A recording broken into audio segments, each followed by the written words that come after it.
সাইয়েদনা আনাস রাদিয়াল্লাহু তাআলা আনহুর প্রিয় ছোট ভাই আনাস রাদিয়াল্লাহু তাআলা আনহু বলেন, আমার ছোট্ট ভাই উমাইর সে একটা ছোট্ট চড়ুই পাখির বাচ্চা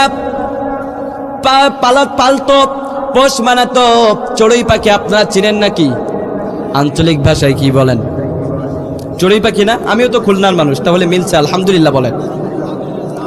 আল্লাহর হাবিবের সাহাবী সাইয়েদনা আনাস রাদিয়াল্লাহু তাআলা আনহু বলেন, আমার ছোট্ট ভাই একটা চড়ুই পাখির বাচ্চাকে খুব আদর করত, পোষ মানাতো।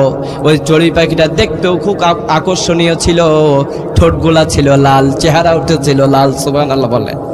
একটা ছোট্ট পাখি কালারটা যদি একটু আকর্ষণীয় হয় তাহলে হৃদয় কেড়ে নেয় না? আরো সুবহানাল্লাহ কইতেন না? আনাস রাদিয়াল্লাহু তাআলা আনহু বলেন, আল্লাহর হাবিব সাল্লাল্লাহু আলাইহি ওয়াসাল্লাম যখনই আমার বাসায় যেতেন, আমার ছোট্ট ভাই উমাইরের কাছে ওই ছোট্ট শালিকের বাচ্চা চড়ুই পাখির বাচ্চাটাকে দেখে তিনিও খুশি হয়ে যেত।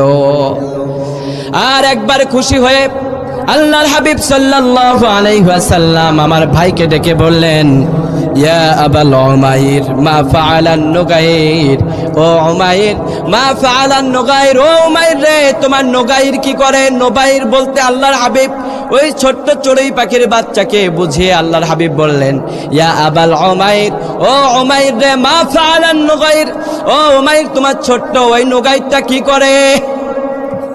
সুবহানাল্লাহ বলতে লাগলেন। দেখেন কতটা বিনয়ী ছিলেন তিনি রাষ্ট্রপ্রধান ছিলেন, কিন্তু একজন সাহাবীর বাসায় যে তার ছোট্ট ভাইটার সাথেও তিনি আনন্দ করতেন।